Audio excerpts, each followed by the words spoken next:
আসসালামু আলাইকুম। সবাইকে স্বাগত জানাচ্ছি। আমি নাসরুল ইসলাম তন্ময়। শুরুতে বিআরবি কেবল সংবাদ শিরোনাম।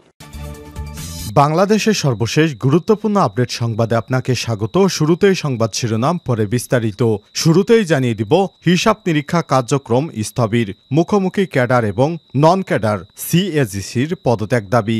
অডিট অ্যান্ড অ্যাকাউন্টস বিভাগের অডিটদের বেতন গ্রেড বৃদ্ধির দাবিতে চলমান আন্দোলন ঘিরে মুখোমুখি ক্যাডার নন ক্যাডাররা। দ্বন্দ্ব প্রকট হয় ইতিমধ্যে সরকারের হিসাব এবং নিরীক্ষা কার্যক্রম স্থবির হয়ে বিপাকে পড়েছে সেবা প্রার্থীরা।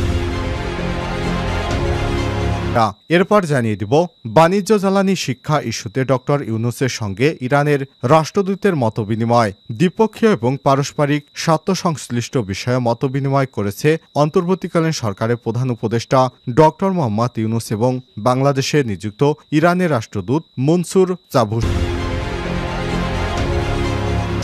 এবারে জানাবো, বাংলাদেশের সঙ্গে সম্পর্ক দৃঢ় করতে চায় ভারত, বললেন বিএনপির মহাসচিব মির্জা ফখরুল ইসলাম আলমগীর। বাংলাদেশের সঙ্গে সম্পর্ক দৃঢ় করতে চায় ভারত। প্রতিবেশী দেশটির হাই কমিশনার প্রণয় ভার্মার সঙ্গে বৈঠক শেষে সব কথা জানিয়েছেন বিএনপির মহাসচিব মির্জা ফখরুল ইসলাম আলমগীর। আজ বিকাল 4টায় রাজধানীর গুলশানে দলের চেয়ারপারসনের রাজনৈতিক কার্যালয়ে বিএনপির নেতাদের সঙ্গে বৈঠক করেন ঢাকায় নিযুক্ত ভারতের হাই কমিশনার প্রণয় ভার্মা। জানিয়ে দিব, 6 পুলিশ কর্মকর্তা বাধ্যতামূলক অবসরে। পুলিশের 6 জন কর্মকর্তাকে বাধ্যতামূলক অবসরে পাঠিয়েছে সরকার। আজ স্বরাষ্ট্র মন্ত্রণালয়ের জননিরাপত্তা বিভাগের পুলিশ এক শাখা থেকে পৃথক 6টি প্রজ্ঞাপনে তাদের অবসরে পাঠানোর বিষয়টি জানানো হয়েছে। এদিকে সাবেক প্রাণী সম্পদ প্রতিমন্ত্রী জাহিদ ফারুক গ্রেপ্তার। সাবেক প্রাণী সম্পদ প্রতিমন্ত্রী কর্নেল অবসরপ্রাপ্ত জাহিদ ফারুক শামীমকে গ্রেপ্তার করেছে র্যাব। আজ রাজধানীর বাড়িধারা থেকে তাকে গ্রেপ্তার করা হয়েছে।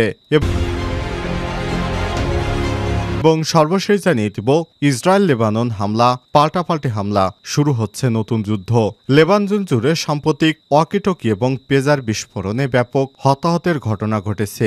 এরপর বৈরুতে ইসরায়েলি হামলায় হিজবুল্লাহর একাধিক ঊর্ধ্বতন কমান্ডার সহ অন্তত 37 জন হিজবুল্লাহ যোদ্ধা নিহত হয়েছে। প্রতিশোধ নিতে ইসরায়েলে রামাত ডেভিড ঘাঁটিতে পাল্টা হামলা চালিয়েছে হিজবুল্লাহ যোদ্ধারা। ফলে লেবানন ও ইসরায়েলের মধ্যে সর্বাত্মক যুদ্ধের আশঙ্কা সৃষ্টি হয়েছে। রোববার 22শে সেপ্টেম্বর আল জাজিরার এক প্রতিবেদনে বলা হয়েছে, গাজা যুদ্ধ শুরুর পর ইসরায়েলি বাহিনী এবং হিজবুল্লাহর মধ্যে এটাই সবচেয়ে বড় সংঘাতের ঘটনা। এতে নতুন করে যে কোনো সময় বড় আকারের যুদ্ধ বেঁধে যেতে পারে। প্রিয় দর্শক, এতক্ষণ শুনছিলেন সংবাদ শিরোনাম, এবারে বিস্তারিত।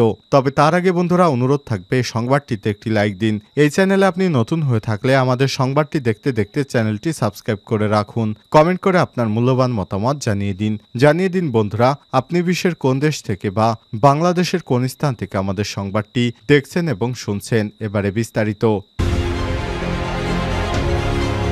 মুখোমুখি ক্যাডার এবং নন ক্যাডার সিএজির পদত্যাগ দাবি, হিসাব এবং নিরীক্ষা কার্যক্রম স্থবির। অডিট অ্যান্ড অ্যাকাউন্টস বিভাগে অডিটদের বেতন গ্রেড বৃদ্ধির দাবিতে চলমান আন্দোলন ঘিরে মুখোমুখি ক্যাডার নন ক্যাডাররা। দ্বন্দ্ব প্রকট হয় ইতিমধ্যেই সরকারের হিসাব এবং নিরীক্ষা কার্যক্রম স্থবির হয়ে বিপাকে পড়েছে সেবা প্রার্থীরা। Comptroller and auditor general CAG Nurul ইসলামকে আওয়ামী লীগ সরকারের সময়ে দোসর আখ্যা দিয়ে পাশাপাশি তিনি উদ্ভূত সমস্যা জিয়ে রেখে নিজেদের পদ রক্ষায় সচেষ্ট, এমন অভিযোগ তুলেছে কর্মকর্তা কর্মচারীরা। রোববার 22শে সেপ্টেম্বর কাকরাইলের অডিট ভবনে এমন অভিযোগ। ক্যাডার নন ক্যাডার কর্মকর্তা কর্মচারীরা পৃথকভাবে সিএজির পদত্যাগ দাবি করেছেন। এদিন অডিট ভবনের কনফারেন্স রুমে ক্যাডার কর্মকর্তাগণ এবং নন ক্যাডার কর্মচারীরা ভবনের সামনে সড়কে অবস্থানে এরপর বিক্ষোভ শুরু করেন। এক পর্যায়ে নন ক্যাডার কর্মচারী অডিট ভবনে ঢুকে ক্যাডার কর্মকর্তাদের অবস্থানে হামলা চালাতে উদ্যত হলে পুলিশ পরিস্থিতি নিয়ন্ত্রণে আনে। অভিযোগ উঠেছে, ছাত্র জনতার গণঅভ্যুত্থানে সরকারের পরিবর্তনের পরই নিষ্পদ হারানোর আশঙ্কায় আতঙ্কিত হয়ে পড়ে সিএজি নুরুল ইসলাম। অনুগত এবং অন্যান্য সুবিধাভোগী কতিপয় ক্যাডার কর্মকর্তাদের মাধ্যমে ডিপার্টমেন্টের নন ক্যাডার কর্মচারীদের উৎসাহিত করে তাদের সঙ্গে সভা করে নিজের দল ভারী করেন। সিএজি পদে তাকে সমর্থনের বিনিময়ে 11তম গ্রেডের অডিটরদের 10তম গ্রেড এবং 10তম গ্রেডের সুপারদের নবম গ্রেড এবং নবম গ্রেডের নিরীক্ষা ও হিসাবরক্ষণ কর্মকর্তাদের সপ্তম গ্রেডে উন্নীতকরণের প্রতিশ্রুতি দেন তিনি। কর্মকর্তা এবং কর্মচারীদের সঙ্গে কথা বলে জানা যায়, বাংলাদেশ ব্যাংকের সাবেক বিতর্কিত গভর্নর আব্দুর রব তালুকদারের প্রত্যক্ষ আশীর্বাদপুষ্ট হয়ে নুরুল ইসলাম সিএজি হিসেবে নিয়োগপ্রাপ্ত হন। এই নিয়োগের বিনিময়ে মোটা অঙ্কের আর্থিক লেনদেনের অভিযোগ রয়েছে তার বিরুদ্ধে। অন্যদিকে দায়িত্ব নিয়েই সাংবিধানিক প্রতিষ্ঠানটির রেওয়াজ ভেঙে একাধিকবার টুঙ্গিপাড়ায় যান সিএজি শেখ মুজিবুর রহমান এবং তার পরিবারের সদস্যদের সম্পর্কিত দিবসসমূহে অতি উৎসাহের সঙ্গে সরকারি অর্থ ব্যয় পরিপালন করেছেন এবং অধীনস্থ সব কার্যালয়ে সকল স্তরের কর্মচারীকে অংশ নিতে বাধ্য করেছেন তিনি। এবার শেখ হাসিনা পালিয়ে যাওয়ার পর তার চাকরি বাজাতে তিনি একাধিক কর্মকর্তাদের নিয়ে একটি জোট তৈরি করেছেন। এই জোটের বিপক্ষেই সাধারণ ক্যাডাররা এবার বিক্ষোভ কর্মসূচি শুরু করেছেন।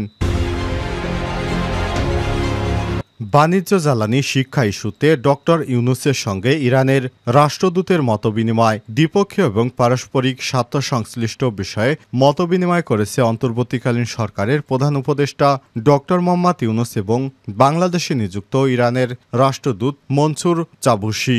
রোববার 22 সেপ্টেম্বর প্রধান উপদেষ্টা তেজগাঁও কার্যালয়ে এই সৌজন্য সাক্ষাৎ অনুষ্ঠিত হয়। এতে প্রধান উপদেষ্টার প্রেসউইংয়ের পাঠানো এক বার্তা সংস্থায় সব তথ্য জানানো হয়েছে। প্রেসউইংয়ের পাঠানো এক বার্তায় বলা হয়েছে, বৈঠকে উভয় পক্ষ দ্বিপক্ষীয় এবং কার্যকর করার ব্যাপারে তারা পরস্পর আলাপ আলোচনা করেছে।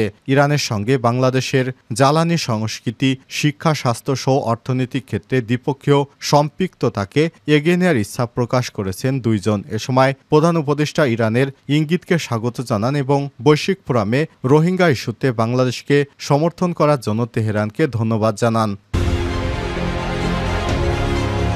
বাংলাদেশের সঙ্গে সম্পর্ক দৃঢ় করতে চায় ভারত। ফখরুল। বাংলাদেশের সঙ্গে ভারত তাদের সম্পর্ক দৃঢ় করতে চায়। প্রতিবেশী দেশটির হাইকমিশনার প্রণয় ভার্মার সঙ্গে বৈঠক শেষে সব কথা জানিয়েছেন বিএনপির মহাসচিব মির্জা ফখরুল ইসলাম আলমগীর। রোববার 22 সেপ্টেম্বর বিকাল 4টায় রাজধানীর গুলশানে দলের চেয়ারপারসনের রাজনৈতিক কার্যালয়ে বিএনপির নেতাদের সঙ্গে বৈঠক করেন ঢাকায় নিযুক্ত ভারতের হাইকমিশনার প্রণয় ভার্মা। বৈঠকে বিএনপির পক্ষ থেকে দলটির মহাসচিব মির্জা ফখরুল ইসলাম আলমগীর ছাড়াও স্থায়ী কমিটির সদস্য Salauddin Ahmed, vice chairman advocate Nitai Roy Chowdhury এবং আন্তর্জাতিক সম্পর্ক বিষয়ক কমিটির সদস্য শামা ওবায়দ ইসলাম উপস্থিত ছিলেন। বিএনপির মিডিয়া সেলের সদস্য সাইরুল কবির খান জানান, বিকেলে বিএনপির মহাসচিবের নেতৃত্বে ভারতীয় হাইকমিশনার 2 সদস্যের প্রতিনিধি দলের মধ্যে ওই বৈঠক শুরু হয়। 6 পুলিশ কর্মকর্তা বাধ্যতামূলক অবসরে। পুলিশের 6 জন কর্মকর্তাকে বাধ্যতামূলক অবসরে পাঠানো হয়েছে। আজ 22 সেপ্টেম্বর স্বরাষ্ট্র মন্ত্রণালয়ের জননিরাপত্তা বিভাগের পুলিশ এক শাখা থেকে পৃথক 6টি প্রজ্ঞাপনে তাদের অবসরে পাঠানোর বিষয়টি নিশ্চিত করা হয়। সিনিয়র সচিব ডক্টর মোহাম্মদ আবুল মোমেনের সই করা পৃথক এসব প্রজ্ঞাপনে বলা হয়েছে, বিসিএস পুলিশ ক্যাডার বর্ণিত কর্মকর্তাদের সরকারি চাকরি আইন 2018 সালের 57 নম্বর আইন এবং 45 ধারার বিধান অনুযায়ী জনস্বার্থে সরকারি চাকরি থেকে অবসর প্রদান করা হলো। বাধ্যতামূলক অবসরে পাঠানো সব কর্মকর্তা বিধিবিধান অনুযায়ী অবসরজনিত সুবিধা পাবেন। জনস্বার্থে জারি করা আদেশ অবিলম্বে কার্যকর করা হবে বলেও প্রজ্ঞাপনে উল্লেখ করা হয়েছে। বাধ্যতামূলক অবসরে পাঠানো 6 জন কর্মকর্তা হলেন ঢাকা মেট্রোপলিটন পুলিশ ডিএমপি সহকারী police commissioner Mohammad Dadon Fakir, APBN এর সদর দপ্তরের সহকারী police super Mohammad Rafiqul Islam, Dhaka police অধিদপ্তরে পুলিশ সুপার হিসেবে সংযুক্ত আদেশপ্রাপ্ত রেঞ্জ রিজার্ভ ফোর্সেস RRF এর commandant police super Mohammad Mizanur Rahman, Dhaka শিল্পাঞ্চল পুলিশের সংযুক্ত অতিরিক্ত ডিআইজি সুপার নিউমারি, উপপুলিশ মহাপরিদর্শক AKM Hafiz Akhtar, police telecom ঢাকার অতিরিক্ত আইজি সুপার নিউমারি, উপপুলিশ মহাপরিদর্শক বশির আহমেদ এবং রেলওয়ে পুলিশের অতিরিক্ত পুলিশ মহাপরিদর্শক দেবদাস ভট্টাচার্য। এদেরকে কয়েকদিনের মধ্যেই চাকুরি থেকে অব্যাহতি দেওয়ার হবে বলে জানিয়েছে জনপ্রশাসন মন্ত্রণালয়।